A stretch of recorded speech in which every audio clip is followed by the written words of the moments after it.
Remember those creepy yet comical to some commercials of the early 2000s? You tried these new berries and cream Starburst? Pardon me. What kind of Starburst did you just say? Berries. Berries? Berries and what else? And cream. Oh! Oh! Berries and cream, berries and cream. I'm a little lad who loves berries and cream. Berries and cream, berries and cream. I'm a little lad who loves berries and cream. I'm really glad they don't do ads like that anymore. Rest assured, there will be no such commercials here on Signal Ridge. Unless, of course, someone decides to pay me to run them.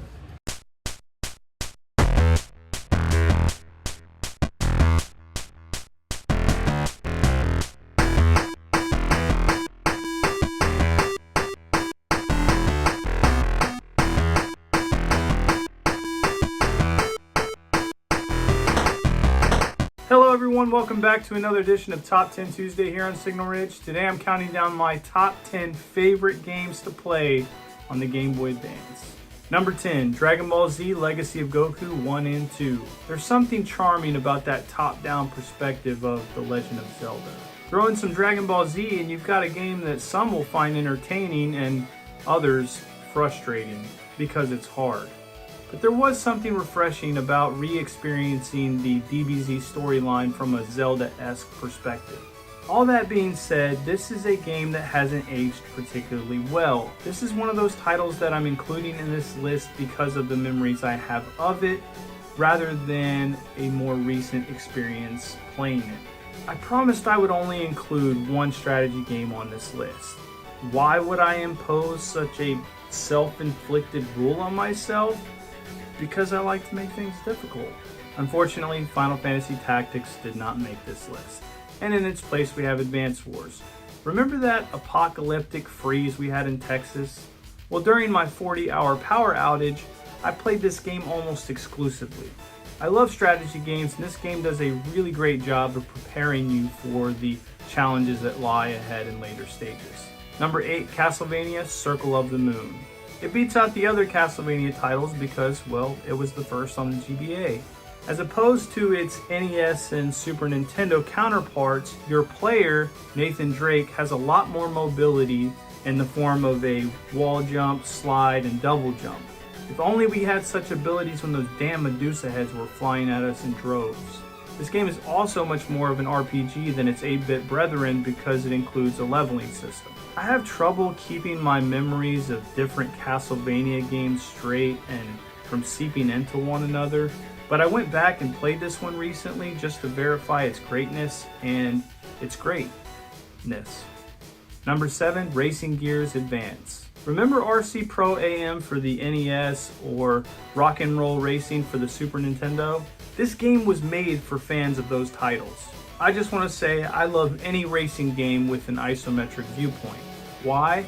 Because if you angle your car just right, it will magically increase your top speed. It's true, and anyone that's played these games knows exactly what I'm talking about. Before we get to number 6, here's a quick word from our sponsor. Cause I'm your pop song man, I'm your bubblegum man. You know what I say to you, and you know what you gonna do. We're gonna ride the bikes on the beach. Cause I'm your pop song New Special Edition Platinum Game Boy Advance. Number 6, Mario Kart Super Circuit. Nintendo could have easily just ported over the original Mario Kart for the Super Nintendo, but they didn't. They gave us a fully fleshed out game for the Game Boy Advance. And of the two 16-bit titles, I would have to say this is the better one. Improved graphics and better sprite animations definitely livened this thing up. But having a pal that owned their own GBA really hampered your ability to enjoy the multiplayer component. To this day, I have never indulged in this aspect of the game, so I really can't speak to it. But like many good Game Boy Advance games, this was a great title to enjoy while you were on the bus, during your lunch break, or any other time you needed a break from reality. Number 5, Astro Boy Omega Factor. If I could grant you the ability to shoot body-slicing lasers from your fingertips, or to fire a flurry of bullets from your butthole, which one would you choose? It's a trick question because you get both of those abilities in this game. Plus you get rocket boots and the Omega Factor, which at this point sounds like a planet-killing death ray from your pee hole, but actually is the ability to experience human emotions. My favorite part about this game is that it uses different directions on the D-pad in conjunction with your attack button to pull off different moves. Limitations of a 4-button layout be damned. Number 4, Mega Man Zero. I was severely disappointed when this game did not follow up with the art style from the original X games on the SNES. That being said, I can now admit that this new art design definitely brought new life to a series that was already beginning to fade. I don't care for the weapon leveling system or the Cyber Elves mechanic, both of which led to an unnatural grind in the series. I feel like I'm talking a lot of shit for a game I put in the number 4 spot. I swear there are reasons why I like this game. Number 3, Dragon Ball Advanced Adventure. This game kicks ass. It's like 3 games in 1. You get your traditional beat 'em up, a side-scrolling style shooter, and a one-on-one arcade style fighter. Remember when I talked about that moveset in Astro Boy? Well, this game is like that, but on steroids. Every time I boot this game up, I accidentally discover a new move I didn't know existed before. Numero 2, Metroid Zero Mission. A remake of the original NES Metroid that makes the jump to AM2R and Super Metroid virtually seamless. If you tried to play the original Metroid on the Nintendo Entertainment System and transition to Samus Returns on the Game Boy, and then to Super Metroid, which was Metroid 3, you would find the experience pretty jarring. The addition of this game, plus that fan made another Metroid 2 remake and Super Metroid combined, make for the best video game trilogy of all time. Seriously, I beat all 3 of those games in a row while on a camping trip recently, and the experience was phenomenal. That last surprise mission where Samus loses her suit was amazing. I hope I didn't spoil it for you, but that game's been out for like 20 years.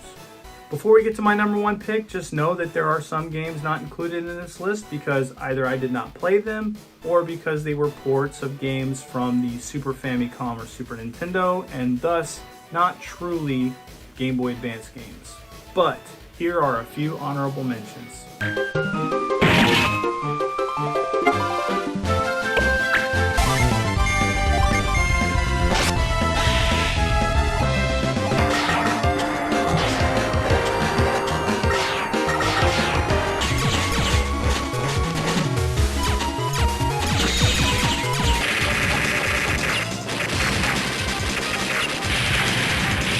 Number 1, I am breaking my rule. You know, the one where I include only 1 entry from a series because I also make them damn rules.